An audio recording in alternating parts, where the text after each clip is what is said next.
لما بنتكلم عن التربية الجنسية غالبا في مفاهيم خاطئة بتتقال عليها، فخليني أفهم منك إيه هو محتوى التربية الجنسية. لو نعرف ماهية التربية الجنسية واللي يمكن يعني انت تساعدينا ان احنا نقولها ببساطة النهاردة، لا هنتكلم عن عضو جنسي ولا هنقول لفظ خارج ولا هنجيب فكرة جنسي خالص.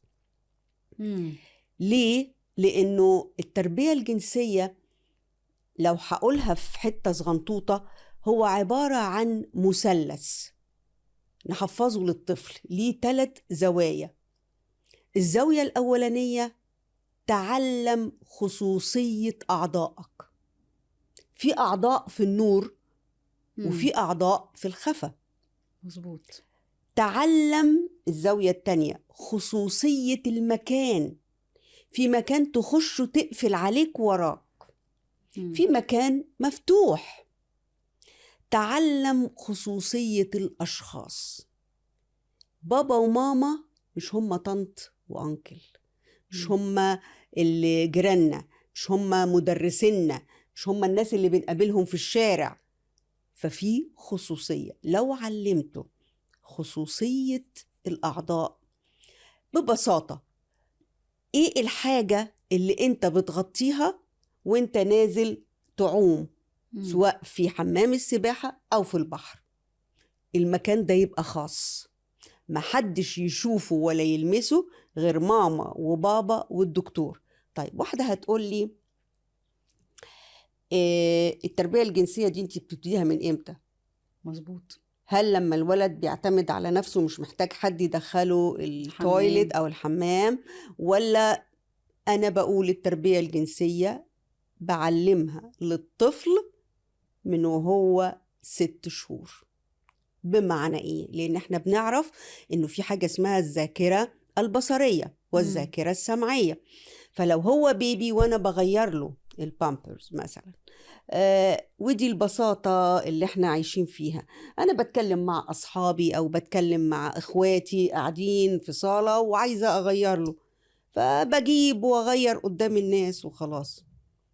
الميموري والذاكرة اللي عند الطفل بتقول إنه ما هو مش عيب، مستباح، ما هو مستبقى، أو إنه ودي حاجة بقى في الشرقيين وخصوصا مع الأولاد إنه يستحموا ويفتح باب الحمام ويخرج عريان ويجري ونضحك ونقول كلمات كده ونهزر ومش عارف ايه.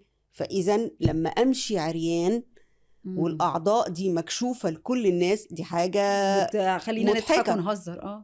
فده تديله الذاكرة إنه ده مش غلط. لما حد يجي يقول لي أو أنزل البانتي أو البوكسر أو مش عيب، ما هو عادي، مش كده؟ فإذا أنا بقول للأم ببساطة قولي له خصوصية الأعضاء، دي الخصوصية. مين اللي يشوفها؟ لو انت بتوديه حضانة بتفق مع ناني معينة، من فضلك لو بيحتاج يغير الحفاظة انت تغيريها له. لو أنا بشتغل وقاعدة ماما معايا أو في حد بيساعدني في خدمة الأولاد، يبقى هي دي الشخص اللي معايا. بروح للدكتور في حالة الاحتياج. يبقى هم دول الأشخاص اللي أقل من صوابع إيديكي، هم اللي ممكن يشوفوا أو يتعاملوا مع هذه الأعضاء الخاصة جدا. بزيد عليها لما يكبر شوي إن الأعضاء دي ما ينفعش أنت كشخص تلمسها عمال على بطال. يعني ما هياش إيدي أفرك فيها والعب وأدخل مش عارف إيه في ودني لا، زي ما بقول في حساسية في العين. فالأعضاء دي حساسة جدا، ما ينفعش ألعب للعب أو إني أتعامل معاها ببساطة زي ما بتعامل مع الأعضاء الخارجية. دي ليها خصوصية. هنا أنا قلت كلمة غلط ولا جبت اسم عضو ولا قلت أي حاجة. أنا علمته إن الأعضاء دي زي ما بنقول كده ممنوع الاقتراب والتصوير، محدش يجي جنبها. حلوة. كويس. ومش حتى مش مباحة ليا. يعني أنا ما ينفعش إن أنا أحط إيدي فيها غير لما أكون بستحمى بتشطف أو وما إلى هذا. دي خصوصية الأعضاء. نيجي لخصوصية الأماكن. لازم أعلمه العلامات بتاعة التويلت في الأماكن العامة. عشان أعرف أعلمه إنه يخش دي المكان ده بتاع الأولاد، ده بتاع البنات. أوكي، إنه لما أجي في المدرسة وأخش التويلت لازم أخش لوحدي ومش حد معايا، وابتدي انا اساعده حتى في ارتداء ملابسه، ان تبقى فيه ملابس واسعه انه يقدر ينزل البنطلون ويقدر يطلعه، حتى لو ما طلعهوش او ما كملش لبسه بطريقه اللي هي المفروض كامله، لكن على الاقل يغطي. وفي اللي هيساعده بعد كده لما يطلع. ممنوع منعا باتا حد في سنك زميلك يخش معاك. بنكمل الحكايه، ودي بتحصل كده لأنه في للأسف في بعض بيوت الأطفال بيشوفوا الكبار بيعملوا كده، فاحنا بنكمل الحكاية وحد في التواليت وحد بيغسل وشه. ما هو ده برضو تعليم، احنا بنسميه التعليم اللا إرادي الخاطئ. فأنا عايزة أعلم تعليم إرادي صح، إنه في أماكن ما ينفعش أرمي هدومي أقلعها في أي مكان. في أوضتي، ولو عندك ولد وبنت في نفس الأوضة، واحد يخش والتاني يستنى، أو واحد يخش يغير في الحمام والتاني في الأوضة. مش غلط، إنه لازم أعلم إن دي مش هي الصالة، مش أنا داخل أقلع وارمي لا، الصالة ده مكان عام لكن في مكان خاص. أجي لحتة الأشخاص، وهنا يعني من خلال برنامجك أنا بقول نداء يا جماعة، مش غلط إن ابني ما يترميش في حضن أي حد، خليه كش من الناس الغريبة لحد لما هو يثق فيهم، لحد لما يشوفهم مرة واثنين وثلاثة مع بابا، خليه أحس يصدق أحاسيسه. برافو يا ساندي، لأنه فعلا الطفل بيعرف مين اللي بيحبه ومين اللي مجاملات.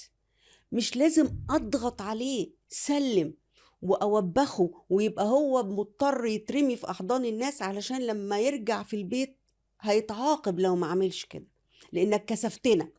لأنه إيه ده، أنت براوي يعني. طب ناس حتى لو عمه ولا خاله ما شافهمش غير من العيد للعيد ولا من السنة للسنة، ليه أخليه يترمي في أحضان الناس؟ أعلمه ده في طرق للمصافحة بنسميها، واللي هي السلام الآمن.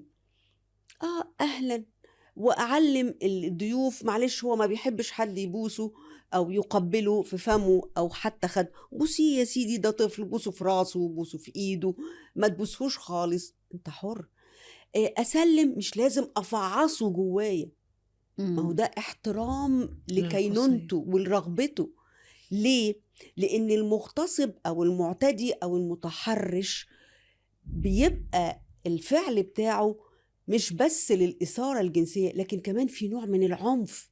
فإذا أنا بعود الطفل إنه القريبين اللي أنا بقول عليه عمه وطنطه وأنكل بيعملوا كده، فخلاص. فمهم جدا خصوصية الأعضاء، خصوصية المكان، خصوصية الأشخاص. هي دي التربية الجنسية. مش محتاجة لأقول عضو ولا ما أقولش، أنا بقول له إزاي تحمي نفسك.